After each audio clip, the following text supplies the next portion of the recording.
Welcome dear viewers, আসসালামু আলাইকুম। ভোকাবুলারির নতুন ক্লাসে আপনাদের সবাইকে অনেক অনেক শুভেচ্ছা জানাচ্ছি। সো কোনো কথা নাই, সরাসরি ক্লাস শুরু করে দিচ্ছি। তাহলে আজকে কিসের ক্লাস? ভোকাবুলারি এবং সেন্টেন্স মেকিংয়ের ক্লাস। তো আজকের ভোকাবুলারি হচ্ছে, প্রথম ভোকাবুলারি সেটা হচ্ছে ক্যাশ। ক্যাশ মানে কি? ধরা। এখন আপনি কি করবেন যে প্রত্যেকটা ভোকাবুলারি যখন শিখবেন তখন ভোকাবুলারির বিশেষ করে যে তিনটা ফর্ম আছে, present form, past form, past participle, বিশেষ করে যদি সেটা ভার্ব হয়, প্রেজেন্ট ফর্ম থাকে, পাস্ট ফর্ম থাকে, পাস্ট পার্টিসিপল ফর্ম থাকে, এই তিনটা ফর্মই আপনাকে মুখস্থ করতে হবে বানান সহ। বাংলা অর্থ তো মনে রাখতেই হবে, আর সেই সাথে বানান মুখস্থ রাখতে হবে। কারণ কি, মুখে বলার সময় আপনি বললেন যে ক্যাশ মানে ধরা, আমি জানি ক্যাশ কট কট, বাট কট বানানটা আপনি লিখতে যেয়ে নিজেই কট হয়ে গেছেন, মানে কি ধরা খেয়ে গেছেন। তাহলে আপনাকে বুঝতে হবে যে বানান মুখস্থ রাখতে হবে, যাতে করে আপনি রাইটিংও সহজে করতে পারেন। তাহলে আপনি রাইটিংটা সুন্দরভাবে করার জন্য অবশ্যই you have to memorize the spelling also, you have to know the correct spelling here. Anyway, so no more talking, let's start. মূল ক্লাসটি শুরু করা যাক। তাহলে প্রথম ভোকাবুলারি কি? ক্যাশ। ক্যাশ মানে কি? ধরা। ক্যাচের তিনটা ফর্ম খেয়াল করবেন আপনারা সাবটাইটেলে, ক্যাশ কট কট, ক্যাশ কট কট। এবার একটা বাংলা বাক্য আমরা তৈরি করার চেষ্টা করব। জেলেরা মাঝ নদীতে মাছ ধরে। মাঝ নদীতে মানে মাঝখানে, যে গভীর পানি যেখানে, জেলেরা মাঝ নদীতে মাছ ধরে। আপনি বললেন যে আচ্ছা, জেলে ইংরেজি কি? ফিশারম্যান। কিন্তু জেলেররা, তা একজন জেলে নয়, নিশ্চয়ই একের অধিক, তখন ফিশারম্যান বলবেন। অনেকে ভুল করে ম্যানের সাথে ম্যানস যদি করে ফেলেন তাহলে কিন্তু এটা হবে না, ভুল হবে। So men, fisherman. আপনি বলেন জেলেরা মাঝ নদীতে মাছ ধরে, the fisherman catch fish in the মাঝ নদী। মিড রিভার বলতে পারেন, মিডিল রিভার, এরকম বলা যেতে পারে, তবে আপনি in the mid river direct বলেন। তাহলে the fisherman catch fish in the mid river. জেলেরা মাঝ নদীতে মাছ ধরে। আরও একটা উদাহরণ দিই আমি। সে রেল স্টেশনে গেছিল ট্রেন ধরার জন্য, মানে ট্রেনে করে কোথাও যাবে। সো আমি বললাম যে সে দেরি হওয়ার জন্য ট্রেনটা ধরতে পারেনি। তাহলে he could not catch the train for being late. He could not catch the train for being late. For being, এই যে ফরের পরে কিন্তু বির সাথে আইএনজি করেছি, বিং, ফর বিং। আপনারা খেয়াল রাখবেন যে প্রিপোজিশনের যে ক্লাসগুলো আমি অলরেডি দিয়েছি, আরও অনেক ক্লাস যাবে ইনশাল্লাহ। গ্রামারে অনেক কিছু শিখতে পারবেন ধীরে ধীরে। আর টু যে প্রিপোজিশনটা, এই টু প্রিপোজিশনের পরে যে কোনো ভার্বের প্রেজেন্ট ফর্ম বসাবেন আপনি, মেইনলি, প্রধানত। কিছু কিছু জায়গায় ব্যতিক্রম হতে পারে, বাট টু এর পরে ভার্বের প্রেজেন্ট ফর্ম। আর টু ছাড়া অন্য যে কোনো প্রিপোজিশনের পরে আপনি ভার্বের আইএনজি করবেন ইমিডিয়েট। প্রিপোজিশনের পর ভার্ব চলে আসলে, যেরকম বললাম ফরের পরে বি, কিন্তু ফর বি হয় না, ফর বিং।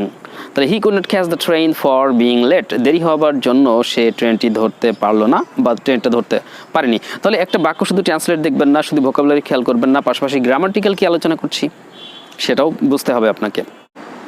কস্ট যে ভার্বটি, সিওএসটি, কস্ট মানে কি? খরচ হওয়া, তাই না? আমরা টাকা খরচ করি, দাম দিতে হয়, মূল্য দিতে হয়, সেই খরচ হওয়া যেটা, সেটা কস্ট। কস্টের কিন্তু তিনটা ফর্ম আবার একই রকম, সিওএসটি যেটা, কস্ট কস্ট কস্ট। যদি ইডি যোগ করবেন না, বন্য কিছু করা যাবে না, কস্ট কস্ট কস্ট। এখন আপনি বললেন যে আপনি একটা বই কিনেছিলেন, মনে করেন আমাদের বইটি আপনি কিনছিলেন। তো আমাদের বইটা কিনতে আপনার হচ্ছে 700 টাকা বিকাশ করতে হবে। আপনারা তো জানেন যে আমাদের স্পোকেন ইংলিশে যে বইটা রয়েছে, বইটা নিতে হলে আপনাকে 700 টাকা বিকাশ করতে হবে। এর মধ্যে বিকাশের খরচ, বইয়ের মূল্য, সুন্দরবন কুরিয়ারে যে পাঠাতে হবে আপনার কাছে সেটার খরচ, সব কিছু এর মধ্যেই থাকে। তা আপনি অ্যাট এ টাইমে একবারে বললেন যে বইটি কিনতে আমার 700 টাকা লেগেছিল। তাহলে আপনি বলবেন যে ইট কস্ট মি, মানে কি খরচ হয়েছিল, ঠিক আছে? তাহলে এখানে ইট দিয়ে বাক্য শুরু করতে পারেন। আর আপনার কথাটা বাক্যের শেষের দিকে বললেন, কিভাবে বলবেন দেখুন, যে ইট কস্ট মি 700 টাকা টু বাই দ্য বুক। বইটি কিনতে আমার 700 টাকা লেগেছিল। ইট কস্ট মি 700 টাকা টু বাই দ্য বুক। বইটি কিনতে আমার 700 টাকা লেগেছিল। তাহলে কস্ট ভার্ব দিয়ে বাক্য রচনা দেখালাম। চলুন এবার নেক্সট ভোকাবুলারি দেখি। Creep, CREEP। ক্রিপ মানে হচ্ছে হামাগুড়ি দিয়া। ওই যে বাচ্চারা ছোটোবেলায় হাঁটা শেখার পূর্বে তারা কি হামাগুড়ি দিয়ে চলে, হামাগুড়ি দিয়া, যেটা ক্রিপ, CREEP, ক্রিপ। এই ক্রিপের পাস্ট এবং পাস্ট পার্টিসিপল ফর্ম হচ্ছে creep, crept, crept, creep, crept, crept. তাহলে আপনারা এগুলো খেয়াল রাখবেন, বানানগুলো মুখস্থ রাখবেন, মানেটা তো মনে রাখতে হবে।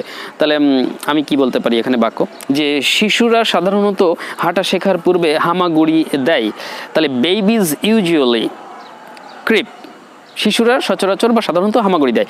Babies usually creep before learning to walk. তাহলে পুরো মানে কি দাঁড়াচ্ছে, যে শিশুরা হাঁটার পূর্বে হামাগুড়ি দেয়। তাহলে বেবিজ, শিশুরা হাঁটার পূর্বে সাধারণত হামাগুড়ি দেয়। তাহলে babies usually creep before learning to walk. Babies usually creep before learning to walk. এরপরে যেটা বলবো সেটা হচ্ছে কাট, CUT, কাট। কাট মানে কি? কেটে ফেলা। আমরা অনেক কিছু কাটি অনেক সময়, অনেকে গাছ কেটে ফেলে, যেমন পেছনে গাছ দেখতে পাচ্ছেন, গাছ কাটে অনেকে। তো কাটা, তাহলে CUT, কাট মানে কাটা। কাটা, এই কাট ভার্বটিরও তিনটা ফর্মই একই, কাট কাট কাট, কাট কাট কাট। তো এই কাট দিয়ে আমরা একটা বাক্য রচনা করব। তাহলে কাট দিয়ে আমরা একটা বাক্য রচনা করব এখন। যেমন আমরা বললাম যে অনেক লোক নির্বিচারে, প্রতিদিন অনেক লোক নির্বিচারে অনেক গাছ কেটে ফেলে। প্রতিদিন অনেক লোক নির্বিচারে অনেক গাছ কেটে ফেলে। তাহলে প্রতিদিন শব্দটি আপনি প্রথমে দিন, তাহলে আরও সহজ হয়ে যাবে। এভরিডে, এভরিডে শেষে দিতে পারেন, তো প্রথমেই দিয়ে করুন। Everyday many people cut down trees. নির্বিচারে শব্দটির ইংরেজি দেবেন ইনডিসক্রিমিনেটলি। তাহলে আপনি কি বলবেন যে everyday many people cut down trees indiscriminately. Everyday many people cut down trees indiscriminately. Deal, D E L, এই ডিল শব্দটির মানেটা ভিন্ন ভিন্ন হতে পারে। ডিল মানে কোনো ডিল করা, চুক্তি করা, অনেকে অনেক অর্থে বলে, তাই না? কিন্তু এখানে ডিল যে ভার্ব অর্থে ব্যবহার করা হচ্ছে, সেখানে এটা আচরণ বা ব্যবহার করা অর্থে ব্যবহার করা যায়। আবার ব্যবসা করা অর্থেও হয়।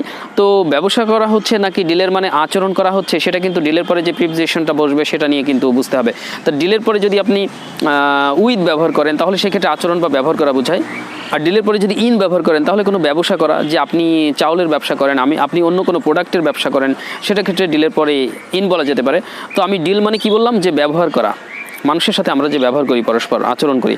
তাহলে ডিল, এই ডিলের ফর্মগুলো আগে জেনে নেন। ডিল, ডিল্ট, ডিল্ট, ডিল, ডিল্ট, ডিল্ট, বানানগুলো দেখবেন। আচ্ছা, এরপরে আপনি একটা বাক্য রচনা করলেন যে আমাদের মানুষের সাথে ভালো ব্যবহার করা উচিত। তাহলে we should deal well with the people. We should deal well with the people, আমাদের মানুষের সাথে ভালো ব্যবহার করা উচিত।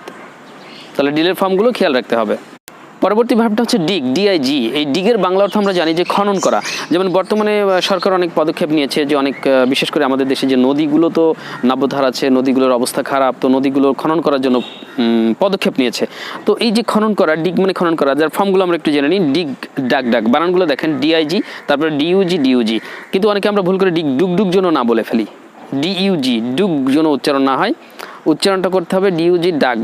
আমরা বুঝলাম যে ডিগ, ডাগ, ডাগ উচ্চারণ হবে। হ্যাঁ, এটা হয়তো আপনারা জানেন, সমস্যা না। তো বাক্য বানাই যে সরকার বাংলাদেশের নদীগুলি খনন করার জন্য পদক্ষেপ নিয়েছে। তাহলে আপনি একটু বাক্য বড় হয়ে গেল, যাই হোক, তারপরে চেষ্টা করি। সরকার বাংলাদেশের নদীগুলি খনন করার জন্য পদক্ষেপ নিয়েছে। The government has taken steps. সরকার পদক্ষেপ নিয়েছে। The government has taken steps to dig the rivers of our country.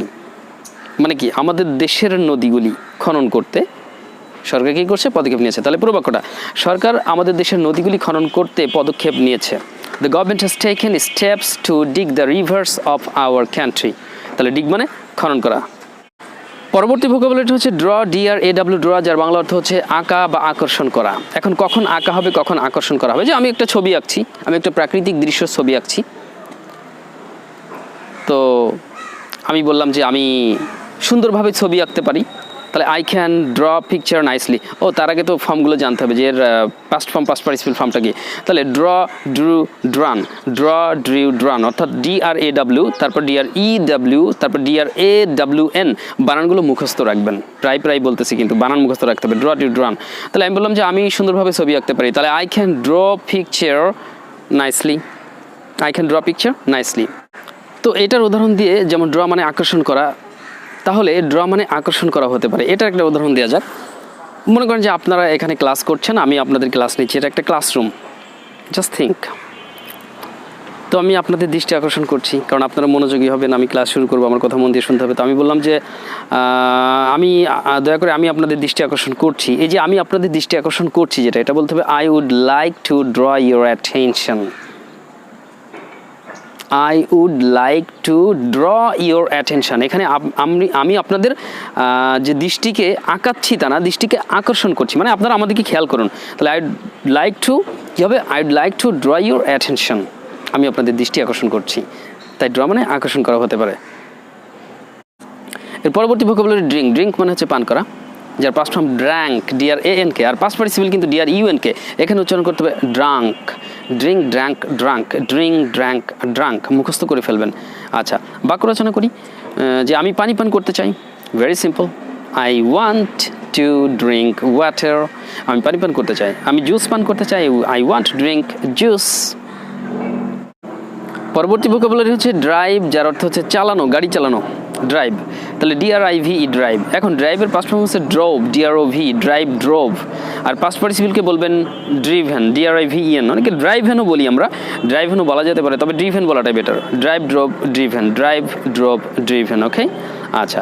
তো আপনি বলেন যে আমি গাড়ি চালাতে পারি, আই ক্যান ড্রাইভ কার, বা আমি গাড়িটি চালাতে পারি। আপনি বলেন আমি গাড়িটি চালাতে পারি, I can drive the car, I can drive the car. ওকে,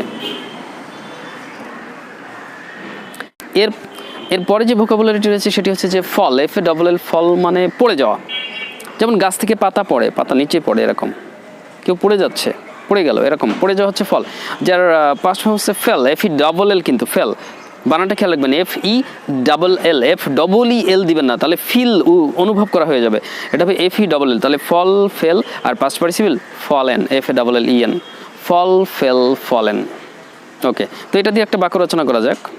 তো আমার পেছনে মনে করেন যে এখানে গাছ রয়েছে, এখন গাছে একজন উঠছে, আমি হঠাৎ করে মনে হলো শব্দ কি গাছ থেকে কেউ পড়ে গেল কিনা, আমি বললাম যে সে গাছ থেকে পড়ে গেল। He fell from the tree to the ground. He fell from the tree to the ground. সে গাছ থেকে নিচে পড়ে গেল। গ্রাউন্ড বলতে এখানে নিচে বা মাটিতে বোঝাতে হচ্ছে, তাহলে সে গাছ থেকে নিচে পড়ে গেল। He fell from the tree to the ground. এই যে ফেল ইউজ করলাম পাস্ট ফর্মটা, তাহলে ফল, ফেল, ফলেন, যার অর্থ পড়ে যাওয়া, খেয়াল রাখবেন। সো এই ছিল আমাদের ভোকাবুলারি ক্লাস। আর ভোকাবুলারি এরকম আমাদের যে বইটি রয়েছে, আমি বলছিলাম ক্লাসের মধ্যে একবার যে আমাদের বইটিতে অসংখ্য ভোকাবুলারি পাবেন, যেখানে বাংলা উচ্চারণ দেওয়া আছে, বাংলা অর্থ দেওয়া আছে। ভোকাবুলারিগুলো আপনারা উচ্চারণ সহ মুখস্থ করবেন, বাংলা অর্থ সহ, এবং বানানগুলো অবশ্যই মুখস্থ করতে হবে, লিখতে গেলে কাজে লাগবে। ওকে, আর বইটি নিতে আগ্রহী থাকলে অবশ্যই আমাদের চ্যানেলে কমিউনিকেশন লিঙ্ক বা নাম্বার আপনারা পেয়ে যাবেন স্ক্রিনে, সেখান থেকে নাম্বার নিয়ে আপনারা সরাসরি ফোন করে অর্ডার করবেন। 700 টাকা বিকাশ করলে আমরা সুন্দরবন কুরিয়ারে বাংলাদেশের যে কোনো জেলাতে পাঠিয়ে দেবো। আর যারা প্রবাসী বন্ধুরা বাইরে থেকে নিতে চান তারা PDF বই নেবেন, যেটা মোবাইলে পড়তে পারবেন, ইমো হোয়াটসঅ্যাপে পাঠিয়ে দেওয়া যাবে, যে ক্ষেত্রে আপনাকে 700 টাকা বিকাশ করে পিন নাম্বারটা মেসেজ করতে হবে, তখন আমরা ইমো বা হোয়াটসঅ্যাপে আপনার PDF বইটি পাঠিয়ে দেবো। ওকে, সো প্রতিদিন দেখুন, চর্চা করুন এবং আপনার ইংরেজির দক্ষতাকে আরও শানিত করুন। সো আপনাদের সবার সাফল্য এবং সুস্বাস্থ্য কামনা করে আপাতত এখানেই শেষ করছি। সবাই অনেক অনেক ভালো থাকবেন, সুস্থ থাকবেন, যতক্ষণ আবার নতুন ভিডিও নিয়ে আপনাদের সামনে হাজির হই। All the best, take care, আসসালামু আলাইকুম।